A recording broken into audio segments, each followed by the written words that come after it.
Hello students, BCom second year, third semester।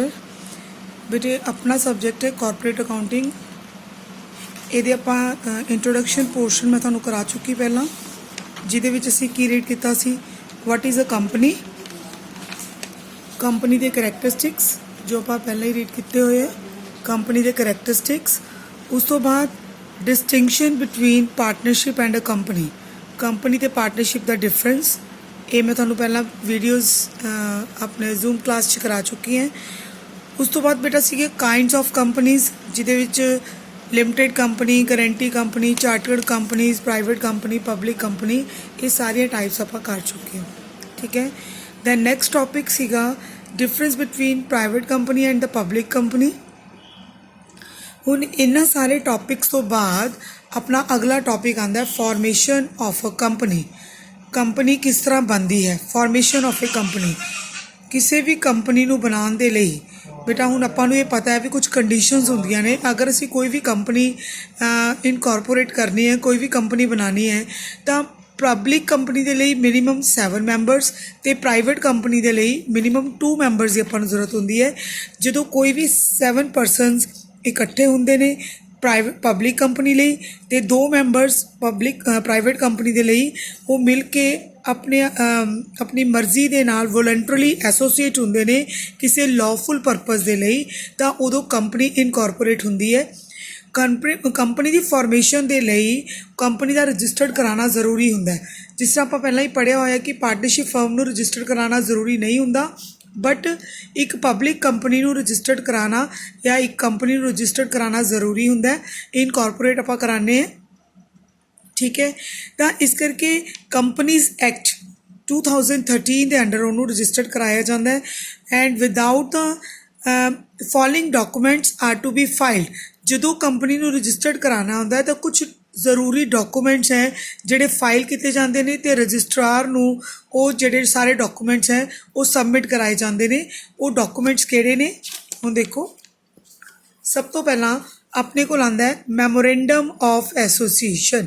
ਠੀਕ ਹੈ। Memorandum of association ਇਹ ਬਹੁਤ ਜ਼ਰੂਰੀ ਪਾਰਟ ਹੈ ਕੰਪਨੀ ਦੀ ਰਜਿਸਟ੍ਰੇਸ਼ਨ ਲਈ। at least 7 person or 2 person or 1 person as mentioned above, each promising to take at least 1 share must subscribe their name to the memorandum। ठीक है। ਹੁਣ ਇਹਦੇ ਮੁਤਾਬਿਕ ਕੀ ਲਿਖਿਆ ਹੈ ਕਿ ਆਪਾਂ ਨੂੰ ਪਤਾ ਹੀ ਹੈ ਕਿ ਪਬਲਿਕ ਕੰਪਨੀ ਲਈ 7 ਮੈਂਬਰਸ, ਪ੍ਰਾਈਵੇਟ ਕੰਪਨੀ ਲਈ 2 ਮੈਂਬਰਸ ਔਰ 1 ਮੈਨ ਕੰਪਨੀ ਲਈ ਐਟਲੀਸਟ 1 ਮੈਂਬਰ। ਇਹਨਾਂ ਨੂੰ ਕਿਸੇ ਨੂੰ ਵੀ ਇਹਨਾਂ ਦਾ ਆਪਣਾ ਨਾਮ ਜਿਹੜਾ ਸਬਸਕ੍ਰਾਈਬ ਕਰਾਉਣਾ ਜ਼ਰੂਰੀ ਹੁੰਦਾ ਹੈ। ਔਰ ਉਸ ਤੋਂ ਬਾਅਦ ਕੰਪਨੀ ਦੇ ਜਿਹੜਾ ਮੈਮੋਰੈਂਡਮ ਆਫ ਐਸੋਸੀਏਸ਼ਨ ਹੈ ਉਹਦੇ ਵਿੱਚ ਕਿਹੜੀ ਚੀਜ਼ਾਂ ਜ਼ਰੂਰੀ ਹੁੰਦੀਆਂ ਨੇ। ਨੇਮ ਆਫ ਦਾ ਕੰਪਨੀ, ਸਭ ਤੋਂ ਪਹਿਲਾਂ ਕੰਪਨੀ ਦਾ ਨੇਮ ਜਿਹਦੇ ਪਿੱਛੇ ਲਿਮਿਟਿਡ ਵਰਡ ਲਿਖਿਆ ਹੁੰਦਾ ਹੈ। ਪਬਲਿਕ ਕੰਪਨੀ ਦੇ ਲਈ ਲਿਮਿਟਿਡ ਵਰਡ ਹੁੰਦਾ ਹੈ ਔਰ ਪ੍ਰਾਈਵੇਟ ਕੰਪਨੀ ਦੇ ਲਈ ਪ੍ਰਾਈਵੇਟ ਲਿਮਿਟਿਡ ਵਰਡ ਲਿਖਿਆ ਹੋਣਾ ਜ਼ਰੂਰੀ ਹੈ। ਉਹ ਨਾਮ ਆਪਾਂ ਚੂਜ਼ ਕਰਦੇ ਹਾਂ ਮੈਮੋਰੈਂਡਮ ਆਫ ਐਸੋਸੀਏਸ਼ਨ 'ਚ, ਆਪਾਂ ਉਹ ਨਾਮ ਲਿਖਦੇ ਹਾਂ। ਉਸ ਤੋਂ ਬਾਅਦ ਇਹਦੇ ਵਿੱਚ provide that nothing in the clause shall apply to a company registered under section 8। Section 8 ਦੇ ਅੰਡਰ ਹੁਣ ਆਪਾਂ ਨੂੰ ਕੀ ਹੈ, the state in the which the registered office of the company is to be situated, ਕਿ ਕਿਹੜੇ state ਦੇ ਵਿੱਚ ਰਜਿਸਟਰਡ ਆਫਿਸ, ਮਤਲਬ ਜਿੱਥੇ ਆਪਾਂ ਕੰਪਨੀ ਨੂੰ ਇਨਕੋਰਪੋਰੇਟ ਕਰਨਾ ਹੈ ਜਾਂ ਜਿੱਥੇ ਅਸੀਂ ਕੰਪਨੀ ਨੂੰ ਬਣਾਉਣਾ ਹੈ ਉੱਥੇ ਦੇ ਰਜਿਸਟਰਡ ਆਫਿਸ ਦੇ ਵਿੱਚ ਆਪਾਂ ਉਸ ਜਿਹੜਾ ਹੈਗਾ ਦੇਣਾ ਹੈ ਉਹਦਾ ਨੋਟਿਸ। ਉਸ ਤੋਂ ਬਾਅਦ ਮੇਨ ਕੰਪਨੀ ਦੇ ਆਬਜੈਕਟਿਵ ਕੀ ਹੈ, ਕਿਸ ਪਰਪਸ ਦੇ ਲਈ ਕੰਪਨੀ ਨੂੰ ਬਣਾਇਆ ਗਿਆ ਹੈ।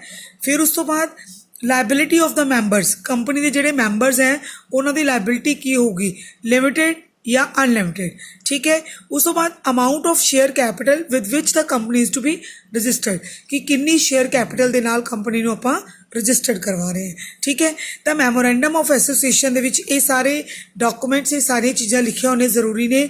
ਔਰ ਇਹਨੂੰ ਅਸੀਂ ਬੇਸਿਕਲੀ ਟੇਬਲ ABCDE ਔਰ ਇਹਦੇ ਸ਼ਡਿਊਲ I ਦੇ ਵਿੱਚ ਅਸੀਂ ਇਹਨੂੰ ਕੰਪਨੀ ਦੇ ਮੈਮੋਰੈਂਡਮ ਆਫ ਐਸੋਸੀਏਸ਼ਨ 'ਚ ਇਹ ਸਾਰੀਆਂ ਚੀਜ਼ਾਂ ਸਪੈਸੀਫਾਈ ਕਰਦੇ ਹਾਂ। ਦੂਸਰਾ ਜ਼ਰੂਰੀ ਡਾਕੂਮੈਂਟ ਹੁੰਦਾ ਹੈ ਆਰਟੀਕਲ ਆਫ ਐਸੋਸੀਏਸ਼ਨ। ਜਿਵੇਂ ਮੈਮੋਰੈਂਡਮ ਆਫ ਐਸੋਸੀਏਸ਼ਨ ਹੈ ਉਸੇ ਤਰ੍ਹਾਂ ਹੀ ਦੂਸਰਾ ਇੱਕ ਜ਼ਰੂਰੀ ਡਾਕੂਮੈਂਟ ਹੈ article of association. The article of a company shall contain the regulation for the management of the company। ਹੁਣ ਇਹ ਕਾਹਦੇ ਵਾਸਤੇ ਬਣਾਇਆ ਜਾਂਦਾ ਹੈ, ਜਿਹੜਾ ਆਰਟੀਕਲ ਆਫ ਐਸੋਸੀਏਸ਼ਨ ਹੈ ਇਹ ਕੰਪਨੀ ਨੂੰ ਮੈਨੇਜ ਕਰਨ ਦੇ ਲਈ ਉਹਦੇ ਵਿੱਚ ਜਿਹੜੇ ਰੂਲਸ ਐਂਡ ਰੈਗੂਲੇਸ਼ਨਸ ਹੈ ਉਹ ਸਾਰੇ ਲਿਖੇ ਜਾਂਦੇ ਨੇ। ਜਿਹੜਾ ਆਰਟੀਕਲ ਆਫ ਐਸੋਸੀਏਸ਼ਨ ਹੈ ਉਹਦੇ ਵਿੱਚ ਉਹ ਟੇਬਲ FGHIJ ਇਹਨਾਂ ਦੇ ਸਭ ਦੇ ਵਿੱਚ ਇਸ ਟੇਬਲ ਦੇ ਅਕੋਰਡਿੰਗ ਸਪੈਸੀਫਾਈ ਕੀਤਾ ਜਾਂਦਾ ਹੈ। ਇਹਦੀਆਂ ਸਪੈਸੀਫਿਕੇਸ਼ਨਸ ਦਿੱਤੀਆਂ ਹੋਈਆਂ ਨੇ farms. Company may adopt all or any regulations contained on the model article। ਹੁਣ ਇਹਨਾਂ ਵਿੱਚੋਂ ਕੰਪਨੀ ਸਾਰੇ ਜਾਂ ਕੰਪਨੀ ਕੁਝ ਆਰਟੀਕਲਸ ਅਡਾਪਟ ਕਰ ਸਕਦੀ ਹੈ, ਠੀਕ ਹੈ। ਉਸ ਤੋਂ ਬਾਅਦ number 3 a statement of nominal capital. Nominal capital ਬੇਟਾ ਕੀ ਹੁੰਦੀ ਹੈ? ਮਿਨੀਮਮ ਕੈਪੀਟਲ ਜਿਹੜੀ ਜਿਹਦੇ ਨਾਲ ਆਪਾਂ ਕੰਪਨੀ ਨੂੰ ਰਜਿਸਟਰਡ ਕਰਾਉਂਦੇ ਹਾਂ ਉਹਨੂੰ ਨੋਮੀਨਲ ਕੈਪੀਟਲ ਕਿਹਾ ਜਾਂਦਾ ਹੈ। ਤਾਂ ਇਹਦੇ ਵਿੱਚ ਇਨ ਕੇਸ ਇਟ ਐਕਸੀਡਸ 1 ਕਰੋੜ, ਤਾਂ 1 ਕਰੋੜ ਤੋਂ ਜ਼ਿਆਦਾ ਅਗਰ ਇਹ ਐਕਸੀਡ ਕਰਦੀ ਹੈ ਤਾਂ ਆਪਾਂ ਨੂੰ ਸੈਂਟਰਲ ਗੌਰਮੈਂਟ ਕੋਲੋਂ ਉਹਨਾਂ ਦੀ ਪਰਮਿਸ਼ਨ ਦੇ ਲਈ issue of share the permission ਲਈ ਇੱਕ ਸਰਟੀਫਿਕੇਟ ਲੈਣਾ ਪੈਂਦਾ ਹੈ, ਠੀਕ ਹੈ। ਉਸ ਤੋਂ ਬਾਅਦ ਅ ਲਿਸਟ ਆਫ ਡਾਇਰੈਕਟਰਸ। ਹੁਣ ਆਪਣੀ ਕੰਪਨੀ ਦੇ ਵਿੱਚ ਕੌਣ ਡਾਇਰੈਕਟਰਸ ਹੋਣਗੇ, ਉਹਨਾਂ ਦਾ ਨੇਮ, ਉਹਨਾਂ ਦਾ ਐਡਰੈਸ, ਉਹਨਾਂ ਦਾ ਆਕੂਪੇਸ਼ਨ, ਇਹ ਸਾਰਾ ਕੁਝ ਵੀ ਲਿਖਿਆ ਹੋਣਾ ਜ਼ਰੂਰੀ ਹੈ। ਉਸ ਤੋਂ ਬਾਅਦ ਨੈਕਸਟ ਹੈ if the directors are appointed by the article or the name in the prospectus, ਠੀਕ ਹੈ, ਉਹਨਾਂ ਦੀ ਰਿਟਨ ਕੰਸੈਂਟ। ਹੁਣ ਜਿਹੜੇ ਵੀ ਆਰਟੀਕਲਸ ਮਤਲਬ ਡਾਇਰੈਕਟਰ ਅਪੁਆਇੰਟ ਹੋਏ ਨੇ ਉਹਨਾਂ ਦੀ ਕੰਸੈਂਟ ਲੈਟਰ ਮਤਲਬ ਉਹਨਾਂ ਦਾ ਕੰਸੈਂਟ, ਠੀਕ ਹੈ, ਕਿ ਉਹ ਕੰਪਨੀ ਦੇ ਲਈ ਆਪਣਾ ਜਿਹੜਾ ਪੇ ਕਰਨ ਲਈ ਤਿਆਰ ਨੇ, ਠੀਕ ਹੈ, ਉਹ ਕੰਪਨੀ ਦੇ ਲਈ ਕੰਮ ਕਰਨ ਲਈ ਤਿਆਰ ਨੇ, ਉਹਨਾਂ ਦਾ ਕੰਸੈਂਟ ਹੋਣਾ ਜ਼ਰੂਰੀ ਹੈ। 6 ਪੁਆਇੰਟ ਹੈ ਨੋਟਿਸ ਆਫ ਐਡਰੈਸ ਆਫ ਦਾ ਰਜਿਸਟਰਰ ਆਫਿਸ। ਹੁਣ ਇਹਦੇ ਵਿੱਚ ਰਜਿਸਟਰ ਆਫਿਸ ਤੁਹਾਡਾ ਕਿਸ ਜਗ੍ਹਾ 'ਤੇ ਹੈ, ਠੀਕ ਹੈ, ਉਹਦੇ ਵਿੱਚ ਰਜਿਸਟਰ ਆਫਿਸ ਦੇ ਵਿੱਚ ਆਪਣਾ proper this may also be given within the 30 days after the incorporation. ਜਦੋਂ ਅਸੀਂ ਕੰਪਨੀ ਨੂੰ ਇਨਕੋਰਪੋਰੇਟ ਕਰਾ ਲੈਂਦੇ ਹਾਂ ਮਤਲਬ ਰਜਿਸਟਰਡ ਕਰਾ ਲੈਂਦੇ ਹਾਂ ਜਾਂ ਜਦੋਂ ਕੰਪਨੀ ਨੂੰ ਅਸੀਂ ਸ਼ੁਰੂ ਕਰਦੇ ਹਾਂ ਇਹਦੇ ਵਿੱਚੋਂ ਮਤਲਬ ਮਿਨੀਮਮ ਦੋਨਾਂ ਦੇ ਵਿੱਚੋਂ ਜਿਹੜਾ ਅਰਲੀ ਹੈ ਜੋ ਪਹਿਲਾਂ ਹੈ, ਚਾਹੇ ਇਨਕੋਰਪੋਰੇਸ਼ਨ ਨੂੰ 30 ਦਿਨ ਹੋ ਗਏ ਹੋਣ ਚਾਹੇ ਕੰਪਨੀ ਨੂੰ ਸ਼ੁਰੂ ਹੋਏ ਉਹਨੂੰ, ਤਾਂ ਉਹਨਾਂ ਦੇ ਵਿੱਚੋਂ ਜਿਹੜਾ ਵੀ ਪਹਿਲਾਂ ਹੋਊਗਾ ਉਸ ਦੇ ਅਕੋਰਡਿੰਗ ਆਪਾਂ ਨੂੰ ਇਹ ਨੋਟਿਸ ਆਪਾਂ ਨੂੰ ਐਡਰੈਸ ਦੇਣਾ ਜ਼ਰੂਰੀ ਹੈ। ਉਸ ਤੋਂ ਬਾਅਦ ਸਟੈਚੂਟਰੀ ਡਿਕਲੇਰੇਸ਼ਨ ਮਤਲਬ ਆਪਣਾ ਇਕਰਾਰਨਾਮਾ, ਠੀਕ ਹੈ, ਸੁਪਰੀਮ ਕੋਰਟ ਜਾਂ ਹਾਈ ਕੋਰਟ ਦੇ ਵਿੱਚ ਇਕਰਾਰਨਾਮਾ ਹੋਣਾ ਜ਼ਰੂਰੀ ਹੈ, ਠੀਕ ਹੈ। ਇਹ ਸਾਰੇ ਡਾਕੂਮੈਂਟਸ ਜਦੋਂ ਆਪਾਂ ਦੇ ਦਿੰਦੇ ਹਾਂ ਉਸ ਤੋਂ ਬਾਅਦ ਹੀ ਜੋ ਨੈਸੈਸਰੀ ਫੀਸ ਹੈ ਔਰ ਇਹ ਸਾਰੇ ਸੈਟੀਸਫਾਈਡ ਡਾਕੂਮੈਂਟ ਜਦੋਂ ਰਜਿਸਟਰਾਰ ਨੂੰ ਇਹ ਲੱਗਦਾ ਹੈ ਕਿ ਜੋ ਡਾਕੂਮੈਂਟਸ ਹੈ ਉਹ ਸਾਰੇ ਸਹੀ ਨੇ, ਉਹਨਾਂ ਦੀ ਪੂਰੀ ਫੀਸ ਆ ਜਾਂਦੀ ਹੈ, ਸਾਰੇ ਕੰਮ ਪੂਰੇ ਹੋ ਜਾਂਦੇ ਨੇ, ਉਸ ਤੋਂ ਬਾਅਦ ਕੰਪਨੀ ਨੂੰ ਜਿਹੜਾ ਹੈਗਾ ਹੈ ਇਨਕੋਰਪੋਰੇਸ਼ਨ ਸਰਟੀਫਿਕੇਟ ਮਿਲਦਾ ਹੈ, ਠੀਕ ਹੈ।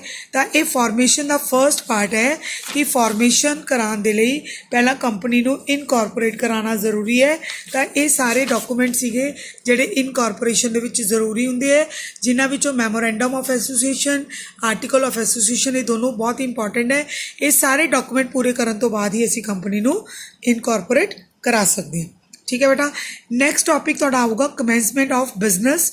ਕਮੈਂਸਮੈਂਟ ਆਫ ਬਿਜ਼ਨਸ ਹੁੰਦਾ ਹੈ ਬਿਜ਼ਨਸ ਨੂੰ ਸ਼ੁਰੂ ਕਰਨਾ। ਹੁਣ ਆਪਾਂ ਸਭ ਨੂੰ ਪਤਾ ਹੈ ਕਿ ਕੰਪਨੀ ਇਨਕੋਰਪੋਰੇਟ ਹੋ ਜਾਂਦੀ ਹੈ, ਬਟ ਕੰਪਨੀ ਇਨਕੋਰਪੋਰੇਟ ਹੋਣ ਤੋਂ ਬਾਅਦ ਇੱਕਦਮ ਆਪਣਾ ਬਿਜ਼ਨਸ ਸਟਾਰਟ ਨਹੀਂ ਕਰ ਸਕਦੀ। ਉਹਦੇ ਲਈ ਕੰਪਨੀ ਨੂੰ ਆਪਣਾ ਇੱਕ ਜਿਹੜਾ ਹੈਗਾ ਸਰਟੀਫਿਕੇਟ, ਕਮੈਂਸਮੈਂਟ ਸਰਟੀਫਿਕੇਟ ਵੀ ਮਿਲਿਆ ਹੋਣਾ ਜ਼ਰੂਰੀ ਹੈ। ਕਮੈਂਸਮੈਂਟ ਸਰਟੀਫਿਕੇਟ ਮਿਲਣ ਤੋਂ ਬਾਅਦ ਹੀ ਕੰਪਨੀ ਆਪਣਾ ਬਿਜ਼ਨਸ ਸ਼ੁਰੂ ਕਰ ਸਕਦੀ ਹੈ, ਠੀਕ ਹੈ। ਔਰ ਕਮੈਂਸਮੈਂਟ ਸਰਟੀਫਿਕੇਟ ਕੰਪਨੀ ਨੂੰ ਕਦੋਂ ਮਿਲਦਾ ਹੈ? ਇਹ ਰਜਿਸਟਰਾਰ ਇਸ਼ੂ ਕਰਦਾ ਹੈ।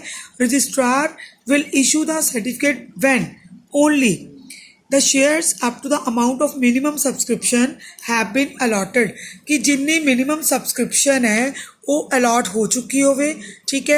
उस तो बाद directors ने जेडे due है जेडे मतलब the directors have paid the amount due from them on the account of shares।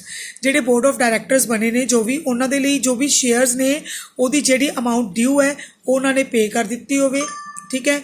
और कंपनी ने अपना प्रॉस्पैक्टस फाइल कर दिता होवे, ठीक है। और ये उस तो बाद उन्होंने इकरारनामा जिहड़ा कि बोर्ड ऑफ डायरैक्टर्स के द्वारा साइन होवे। अगर असी ये सारे सर्टिफिकेट्स ये सारे डॉक्यूमेंट्स पूरे कर देने हैं तो उस तो बाद कंपनी आपां नूं एक रजिस्ट्रार ऑफिस आपां नूं एक कमेंसमेंट सर्टिफिकेट इशू करता है जिहदे नाल कंपनी अपना बिजनेस स्टार्ट कर सकती है, ठीक है। ਉਰੇ ਤੱਕ ਬੇਟਾ ਇਹ ਤੁਹਾਡਾ ਇਸ ਵੀਡੀਓ ਦੇ ਵਿੱਚ ਹੋ ਗਿਆ। ਅਗਲਾ ਜਿਹੜਾ ਟੌਪਿਕ ਹੈ ਪ੍ਰੋਸਪੈਕਟਸ ਆਪਾਂ ਨੈਕਸਟ ਵੀਡੀਓ ਦੇ ਵਿੱਚ ਪੜਾਂਗੇ। ਉਦੋਂ ਤੱਕ ਤੁਸੀਂ ਇਹਨੂੰ ਸੁਣੋ, ਠੀਕ ਹੈ ਬੇਟਾ। Take care.